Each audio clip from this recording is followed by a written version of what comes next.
Vamos a iniciar esta conferencia de prensa cediéndole la palabra al periodista de El Dorado, Pedro Krulewski.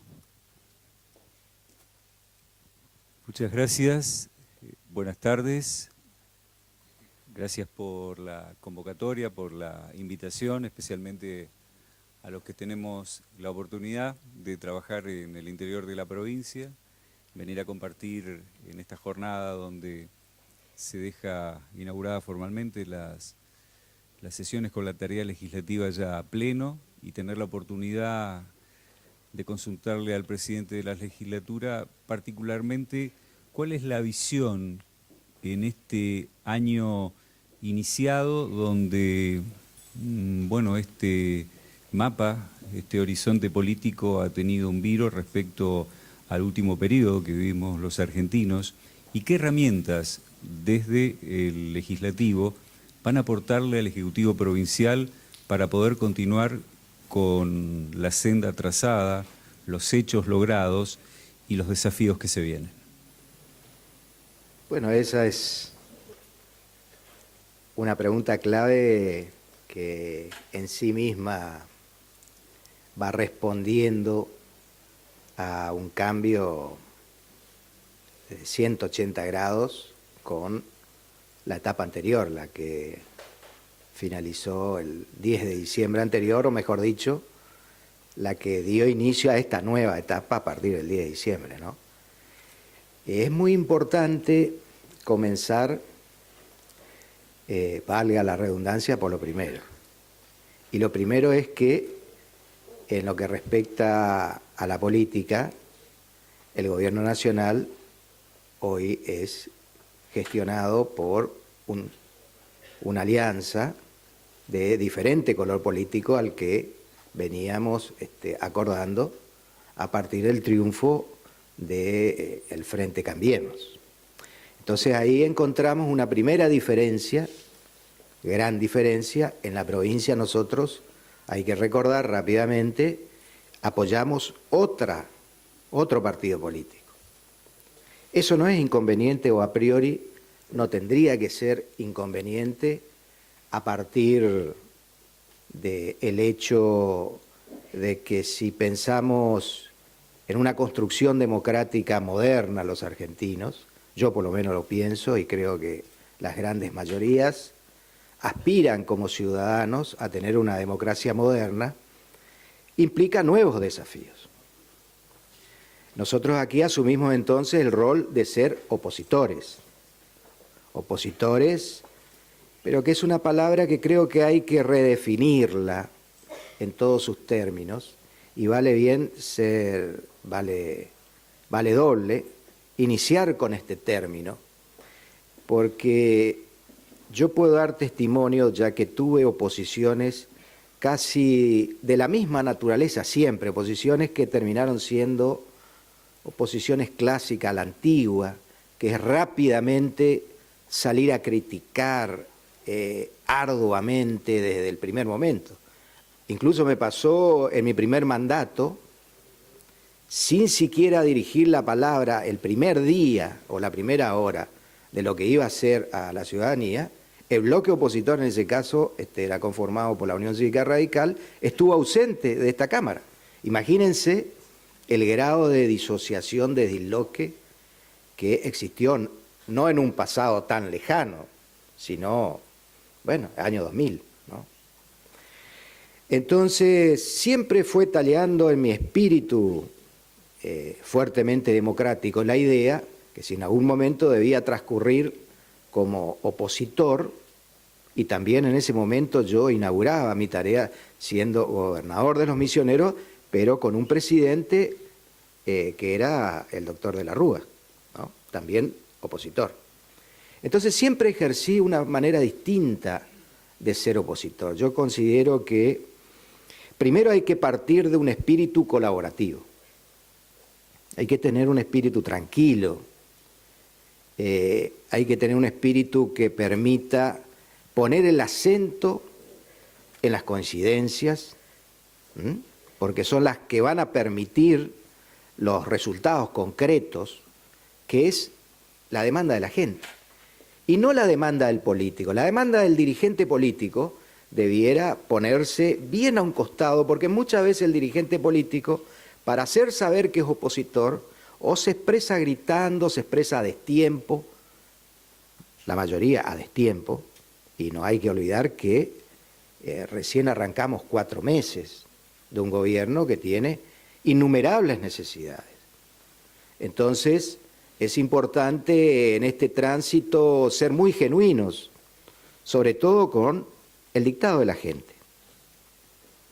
Pero no hay manera de ser un opositor en una democracia, como reitero, aspiramos, moderna, sin ser primero, como opositor, pensar que todos tenemos obligaciones. Por supuesto, va de suyo, el presidente de la Nación tiene las obligaciones primarias, porque es quien decide. Pero también la oposición debe ir acercando mecanismos y soluciones, que también en esto siempre aspiré que la oposición acompañe el proceso de gobierno. No es fácil. Yo sé que muchas veces se habló mucho tiempo últimamente de las famosas grietas, por cierto que existen, ¿no? Y eso impide, dificulta este proceso, que es un proceso muy intenso, muy rápido. ¿Quién hubiera pensado que, bueno, se hubieran terminado de golpe los subsidios y el valor de la mayoría de los servicios, electricidad, gas, transporte, pase a valer 400, 500%? Y eso no es mentira, es una realidad. Es una realidad que golpea sobre todo en los sectores que menos poder adquisitivo, que haya desempleo, también son realidades, que haya una inflación que esté instalada en, hoy por hoy, en pocos meses de este año, ya superando el 25%, y eso nos preocupa. Pero todo esto debe ser, reitero, canalizado en un proceso nuevo, donde yo no dejé de tener esperanzas en que esto en algún momento comience a funcionar y a asimilar todo este horrible costo que estamos sintiendo todos. Pero reitero, es una tarea compartida, una tarea nueva, donde adelanto que mi posición va a ser como la dije, y cumplí con eso. Desde el primer momento hemos dado, en las primeras leyes del presidente Macri, el apoyo desde el Frente Renovador. Y así va a seguir continuando en la búsqueda, sobre todo de los correctivos y las soluciones. Porque yo creo firmemente en que hay voluntad del presidente de corregir los errores. Y hay errores. Entonces, esa es la tarea, creo, del buen dirigente, y sobre todo nuestra dirigencia está acostumbrada a no pensar tanto en lo ideológico o nada, menos pensar en lo personal. Así que esto también es un llamado a un nuevo proceso democrático. Yo con esto no quiero inferir ni influir en ninguno de los dirigentes de la Renovación, tampoco me hago cargo de cada uno de los actos en colectivo. Yo estoy hablando porque quiero un país que funcione para todos los argentinos, y quiero una provincia también feliz. Ya para ir finalizando la conferencia, tenemos una última pregunta del periodista Ariel Sayas de Radio News y Canal 4. Ingeniero, buenas tardes, ¿cómo le va? En las conferencias de prensa del año pasado usted planteaba, siguiendo con la temática del colega de Oberá, usted planteaba de que era muy difícil ponerse de acuerdo políticamente con los 24 distritos. Y ahí usted planteaba el tema de un fondo compensador como una alternativa para la discusión en este caso, de la coparticipación. Esa es una pregunta. Y la otra, si eso es aplicable a la provincia de Misiones con los municipios. Y la otra, en la primera parte de la primera pregunta que le hacía a un colega, usted hablaba de que veía de una manera optimista, esperanzadora, de que Mauricio Macri pueda rectificarse en algunas cosas. La pregunta es concreta: ¿en qué debería rectificarse? Gracias. Vamos a empezar por la segunda, que creo que es más importante.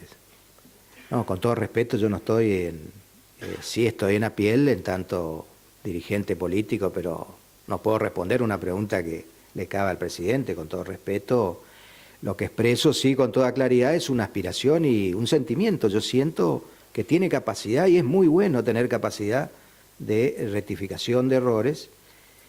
Todas las tareas humanas son imperfectas. También es cierto, desde la oposición mi pensamiento es muy claro y eso da mayor autoridad política. Bueno, acá no precisamente nuestro partido, porque nosotros aquí hemos ganado en todas las instancias como Frente Renovador. Por lo tanto, en devolución a el pueblo de Misiones, somos fieles custodios de los intereses y sentimos en magnitud cómo nos afecta las subas en los servicios, el deterioro del salario.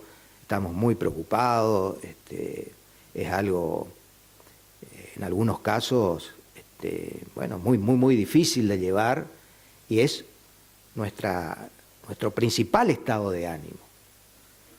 Pero por otro lado, también como integrantes de un acuerdo nacional con fuerzas, el Frente para la Victoria, con otras fuerzas políticas, también debemos hacer nuestra autocrítica de por qué se perdió la nación.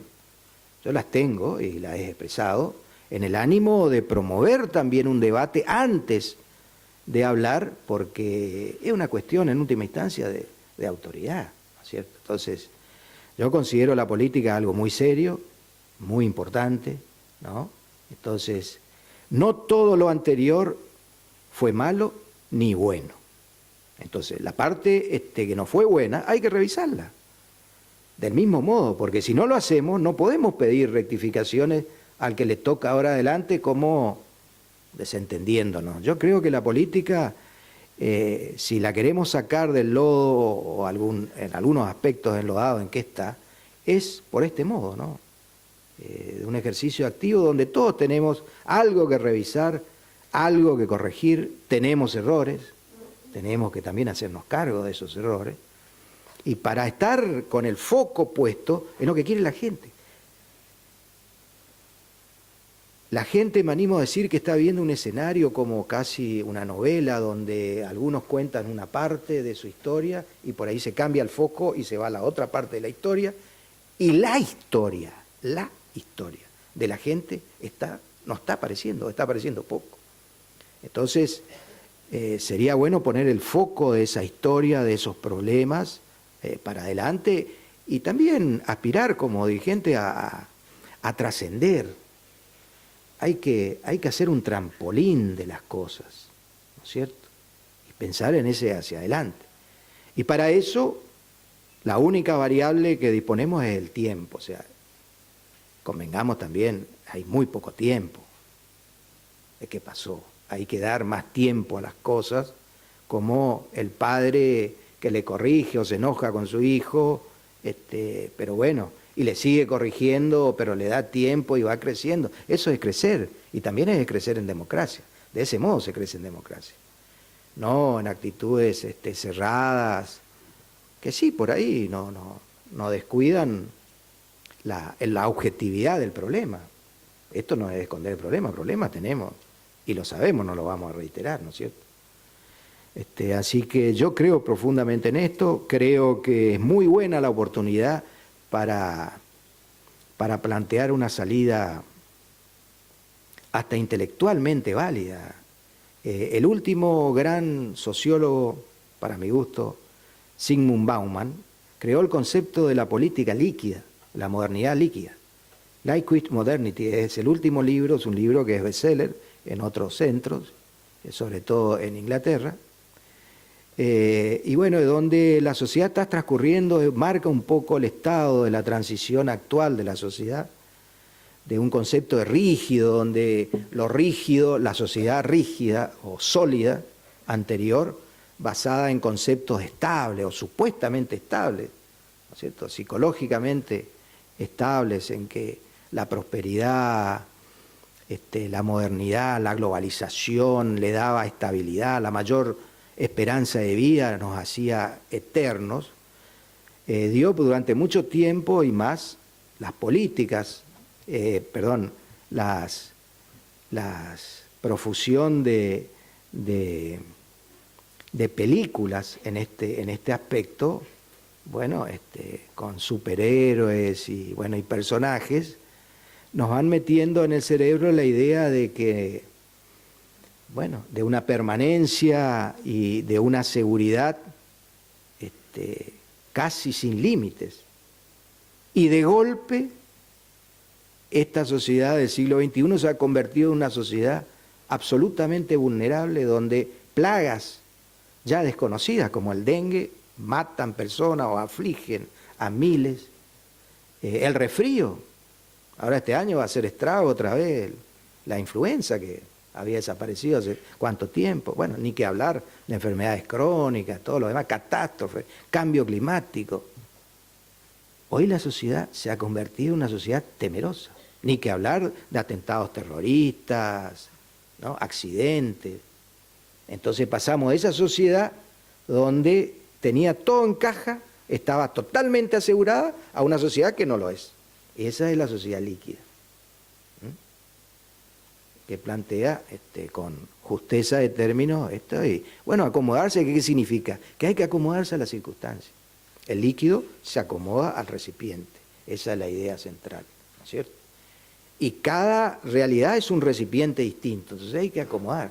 Como ahora la mayoría de los hogares argentinos se está acomodando a la situación y no necesita el gobierno, ya él se hizo su ajuste, ya gasta menos en los supermercados, ya va a comprar de nuevo el jamón, antes compraba en pieza, ahora en feta, me da una feta o ya no compra más jamón, mortadela, y así se va acomodando, y eso es la modernidad líquida, acomodarse al recipiente, sin importar mucho el contenido, pero son, más allá de lo histrónico que pueda resultar, es así, ¿no? Pero en esa aspiración hay que ser genuino y siempre encontrar una salida hacia adelante.